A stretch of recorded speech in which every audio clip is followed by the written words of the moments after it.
परम आदरणीय राष्ट्रपति जी, मंत्रिपरिषद के मेरे साथी, उपस्थित सभी वरिष्ठ महानुभाव,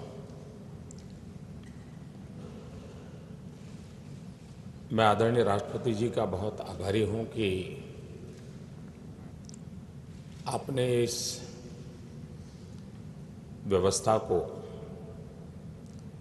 प्राणवान बनाया।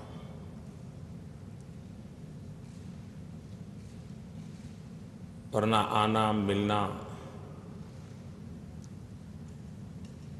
कुछ इधर से कुछ उधर से और फिर बाय बाय, इस रिचुअल से बाहर इस व्यवस्था को निकाल करके इसमें प्राण भरने की कोशिश हुई है और समय की मांग के अनुसार उसमें पार्टिसिपेशन, इन्वॉल्वमेंट, कोऑर्डिनेशन, इस पर अधिक बल दिया गया है। ये जो व्यवस्था विकसित हुई है और उसके मंथन में से जो अमृत प्राप्त हो रहा है, वो भविष्य में राष्ट्र की विकास यात्रा के रोड मैप को तैयार करेगा। उसमें ज्ञान और अनुभव के सामर्थ्य को जोड़ेगा और समय सीमा में परिवर्तन लाने के प्रयासों को बल देगा। मैं हमेशा सोचता हूं कि प्राथमिक शिक्षा व्यक्ति के जीवन के निर्माण में बहुत बड़ी भूमिका अदा करते हैं। प्राथमिक शिक्षा इंसान को जड़ों से जोड़ती है, लेकिन हायर एजुकेशन आसमान छूने के अरमान जगाती है। और इसलिए जितना महत्व है प्राथमिक शिक्षा के माध्यम से जीवन को तैयार करना, प्राथमिक शिक्षा के माध्यम से जड़ों से जोड़ना, उतना ही हायर एजुकेशन के माध्यम से आसमान को छूने वाले अरमान कैसे जगे। अगर प्राथमिक शिक्षा व्यक्ति घड़तर पर ज्यादा बल देती है तो हायर एजुकेशन राष्ट्र घड़तर का आधार बनती है। राष्ट्र कैसा शक्तिशाली बनेगा, उसका एक रोड मैप, उसकी एक ब्लूप्रिंट इस कालखंड में तैयार होती है। और उस अर्थ में आप लोगों का योगदान, आपके द्वारा इंस्टीट्यूशंस का योगदान राष्ट्र के विकास की यात्रा को, राष्ट्र निर्माण के प्रयासों को, समयानुकूल जिन ताकतों की आवश्यकता है उसको जोड़ने के लिए काम आता है। शायद इसके पूर्व की कोई शताब्दी ऐसी नहीं होगी जिस पर टेक्नोलॉजी का इतना प्रभाव रहा हो। एक प्रकार से पूरा समाज जीवन टेक्नोलॉजी ड्रिवन हुआ है और तब जाकर के हमारे लिए भी आवश्यक होता है कि टेक्नोलॉजी के उस महात्म्य को स्वीकार करते हुए भविष्य को ध्यान में रखते हुए हम एफोर्डेबल टेक्नोलॉजी की तरफ कैसे आगे बढ़े, हम सस्टेनेबल टेक्नोलॉजी पर बल कैसे दें। और ये करना है तो हमें इनोवेशन को बल देना पड़ेगा। Millions of million challenges are there, लेकिन जैसा भी बताया गया कि billions mind are also there. लेकिन जब तक वो माइंड इनोवेशन के साथ नहीं जुड़ता है, वो अगर सिर्फ उपभोक्ता ही बना रहता है तो मैं नहीं मानता हूं कि इतने सारे माइंड को हम खुराक भी दे पाएंगे। उसको जो दिमागी खुराक चाहिए वो भी नहीं दे पाएंगे। और इसलिए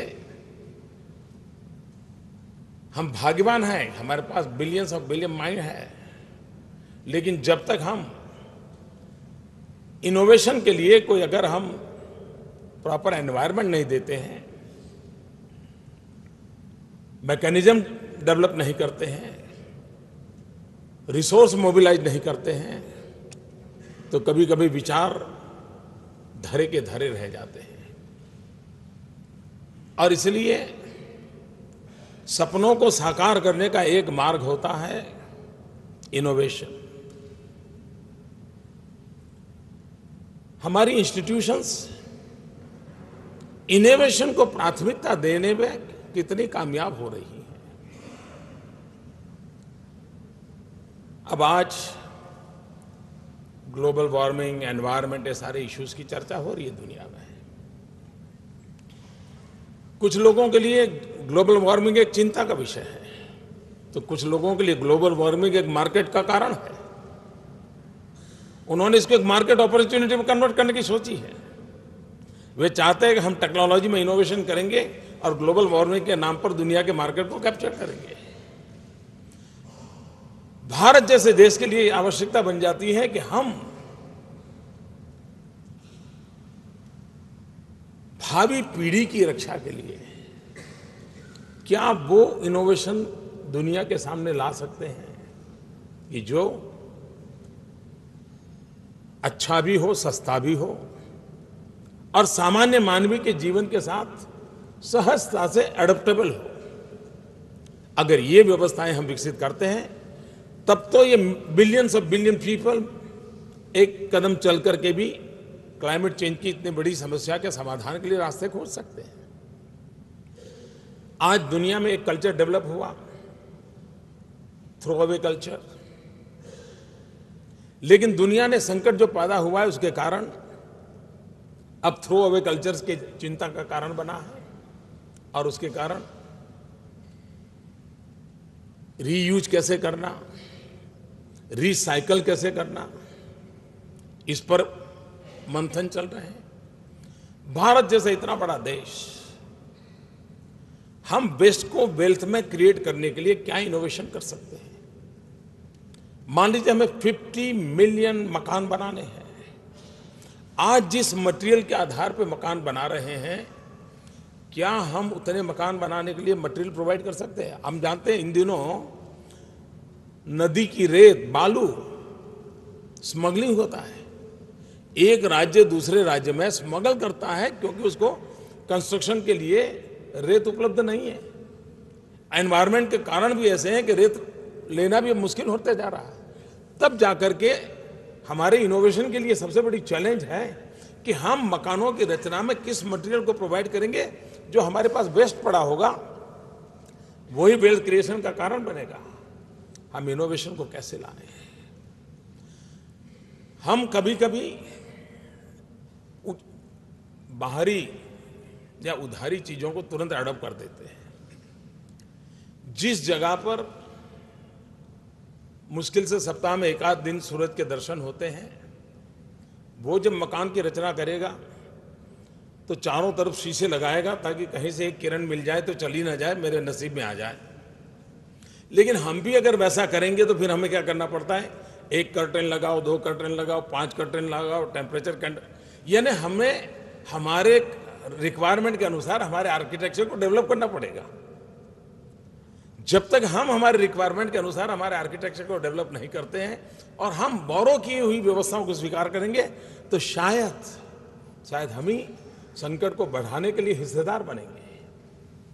और इसलिए science is universal but technology must be local. ये जब तक हम एम्फेसाइज नहीं करते हैं।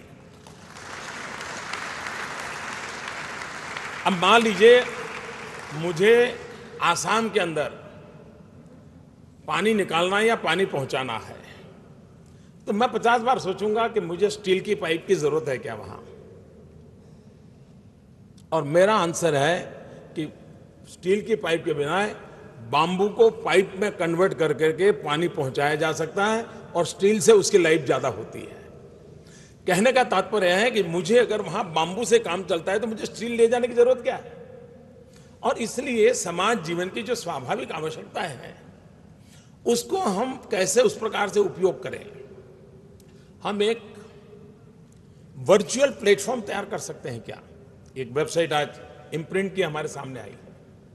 हम एक ऐसा वर्चुअल प्लेटफॉर्म तैयार करें जो ग्लोबली इस प्रकार के सहज प्रयोग हो रहे हैं उनको हम इनवाइट करें, हम उस पर सेमिनार करें, चर्चा करें और उसमें से कुछ चीजें हो सकता है हमारे लिए स्पार्किंग पॉइंट बने, हमें कुछ करने के लिए प्रेरणा दे सकते हैं। क्या हम इसका उपयोग कर सकते हैं क्या। अगर हम इस प्रकार से लोगों को जोड़ते हैं, अधिक प्रयास करते हैं तो परिणाम मिलता है। हमारी इंस्टीट्यूशंस, आज हम जानते हैं कि हमारे यहां जो स्टूडेंट आते हैं किस प्रकार से आते हैं,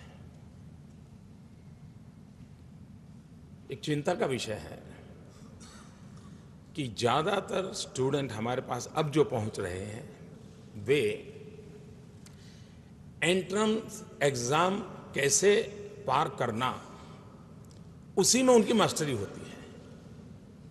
वे उस प्रकार के क्लासेस को अटेंड करते हैं जो आपको एग्जाम पार कराने का रास्ता दिखाती है और उसके कारण हम उसकी रियल टैलेंट और कैपेबिलिटी से अनभिज्ञ रह जाते हैं। वो एडमिशन ले लेता है और उसको मालूम है कि हमारा देश ऐसा है कि एक बार पाइपलाइन के इस दौर पे अंदर प्रवेश कर गया तो दूसरी तरफ निकलना ही निकलना है, बाद में बीच में कोई रास्ता ही नहीं है।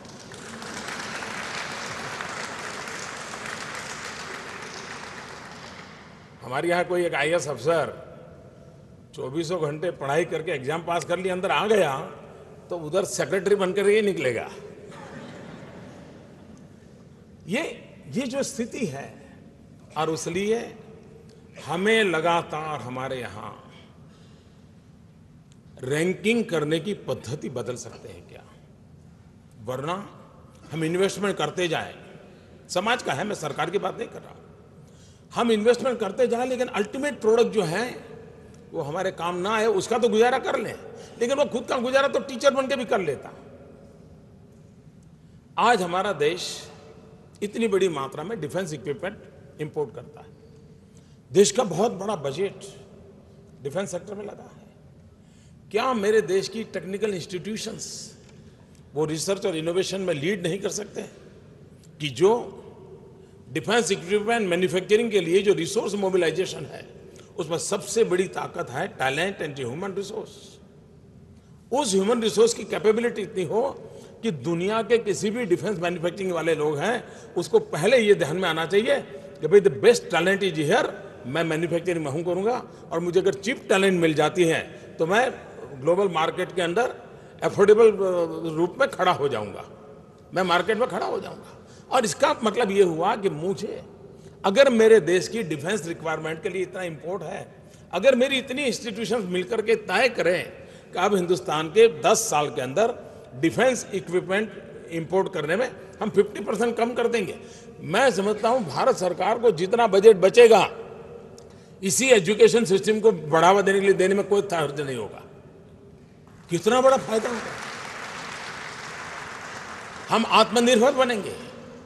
और इसलिए हम लोगों को जब तक ये हम नहीं सोचते कि हमारी आवश्यकताएं क्या है, आज सोलर एनर्जी की तरफ सबका ध्यान गया है।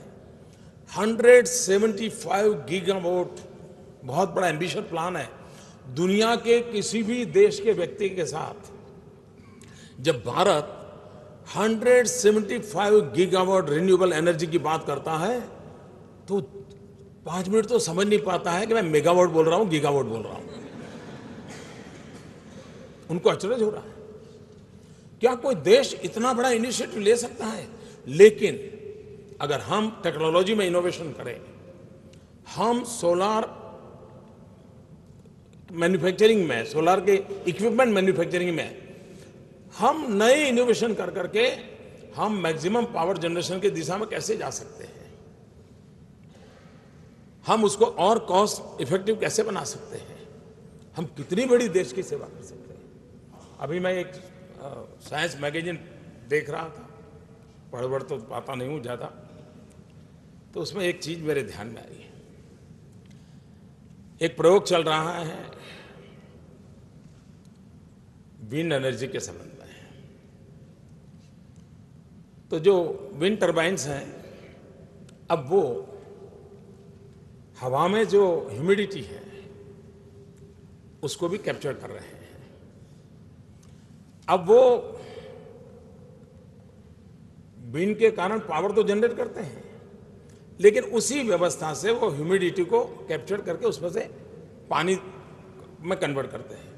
और एक विंड मिल 24 घंटे में 10,000 लीटर स्वीट वाटर हवा में से लेकर के दे सकता है। मतलब कि मान लीजिए रेगिस्तान के इलाके के गांव है, अगर वहां हमारे ऐसी विंड में लगती है जहां विंड वेलोसिटी भी है, और अगर मैं 10,000 लीटर स्वीट वाटर देता हूं, मतलब मैं हेल्थ के सारे प्रॉब्लम का सॉल्यूशन करता हूं, जीवन जीने की क्वालिटी ऑफ लाइफ में बदलाव लाता हूं। क्या मैं मल्टीपल एक्टिविटी वाली मेरी टेक्नोलॉजी, एक में से अनेक लाभ, इस दिशा में हम कुछ कर सकते हैं। और हमारे पास हमारे नौजवान दुनिया के किसी भी देश में जाएं तो इस प्रकार के पराक्रम कर सकते हैं। क्या हम भारत में वो अवसर दे सकते हैं? हमारी सभी इंस्टीट्यूशंस वे अपने इन हाउस इंक्यूबेशन सेंटर को कैसे डेवलप करें, और कॉरपोरेट वर्ल्ड को उसको पार्टनरशिप कैसे दी जाए, ताकि कॉरपोरेट वर्ल्ड की जो आवश्यकता है, जो कमर्शियल में जाने वाले हैं, अगर incubation centre with educational institution होगा और ये तीनों का अगर मेलजोल होगा, तो मैं समझता हूं कि हम नए नए रिसर्च के लिए, कॉमर्शियल फील्ड में जाने के लिए तुरंत निर्णय कर सकते हैं और एक दूसरे को बल दे सकते हैं। हम मेक इन इंडिया की बात करते हैं। मेक इन इंडिया की सबसे बड़ी ताकत क्या है? रॉ मटेरियल हमारे हैं, ऐसा हम दावा नहीं कर सकते, लेकिन हमारे पास ह्यूमन कैपिटल इतना स्ट्रांग हमारा बेस है कि हम मेक इन इंडिया के लिए दुनिया में क्लेम कर सकते हैं। और उसके लिए स्किल डेवलपमेंट, हम जिन विषयों पर काम कर रहे हैं, मान लीजिए मेरी पेट्रोलियम यूनिवर्सिटी है, गैस बेस्ड इकोनॉमी की दिशा में देश आगे बढ़ रहा है। अगर गैस बेस्ड इकोनॉमी की दिशा में मेरा देश आगे बढ़ रहा है, तो मुझे छोटे से गांव में भी गैस से संबंधित जो technology, repairing, pipe repairing, safety measures, इसके लिए छोटे छोटे लोगों की जरूरत पड़ेगी।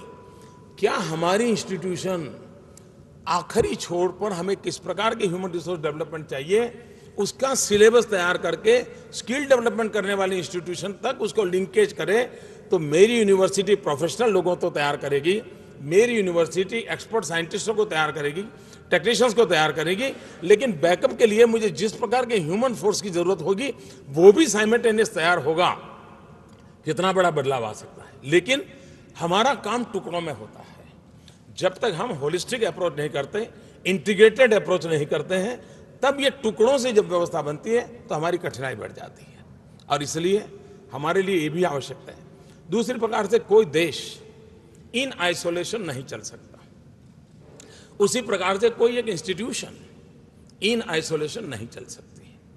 हमारे लिए आवश्यक है कि समग्र दुनिया कहां जा रही है, उस दुनिया में हम कहां जा सकते हैं, उस जगह पे पहुंचने के लिए हमारे वेज एंड मीन्स क्या है, हमारे रिसोर्सेज क्या है, हमारी कैपेबिलिटी क्या है, और उसमें हम 5 ईयर प्लान बना करके, 10 ईयर प्लान बना करके इन चीजों पर फोकस करेंगे। हम इतना पहुंचेंगे तब तो जाकर के होगा। अदरवाइज मुझे याद है, मैं जब नया नया गुजरात में सीएम बना तो मेरा फोकस था ITIs, एक प्रकार के वो टेक्नोलॉजी वर्ल्ड का शिशु मंदिर है, बाल मंदिर कह दीजिए। मैंने उस पर फोकस किया तो मैं हैरान था, वहां पर जो ऑटोमोबाइल के कोर्सेज थे वो कोर्सेज चल रहे थे जो गाड़ियां बनती ही नहीं है। अब कार वैसी अवेलेबल नहीं है, लेकिन आपका स्टूडेंट बेचारा एडमिशन लेकर के 1 साल भर उन चीजों को पढ़ता है। यानी कि हमें ये बदलाव लाने के लिए आप जहां पर हैं वहां से पीछे क्या हो सकता है, आप बहुत बड़ा कंट्रीब्यूशन कर सकते हैं। ये जो इम्प्रिंट के माध्यम से आप बहुत बड़ा कंट्रीब्यूशन कर सकते हैं। और इसलिए हम एक नए विजन से, लंबी सोच के साथ इन चीज़ों को कैसे करें। और हम लोग भाग्यवान हैं कि हमारे राष्ट्रपति जी स्वयं में अपने आप में एक चलती फिरती यूनिवर्सिटी है।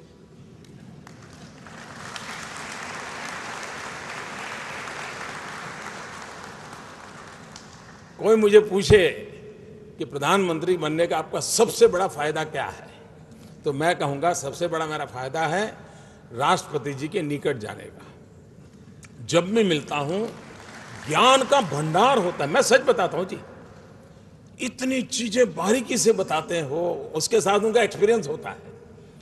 आप लोगों के सीधा सीधा उनका मार्गदर्शन है, आपको उनके मार्गदर्शन में आप लोगों को काम करना है।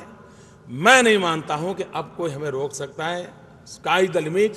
अब आप राष्ट्रपति जी के आदेशों के अनुसार, इच्छा के अनुसार चीज़ों को करेंगे। मैं मानता हूं राष्ट्र लाभान्वित होगा। मेरी आप सबको बहुत शुभकामनाएं हैं। मैं राष्ट्रपति जी का बहुत आभारी हूं कि मुझे आप सबके बीच आने का अवसर दिया। बहुत बहुत धन्यवाद।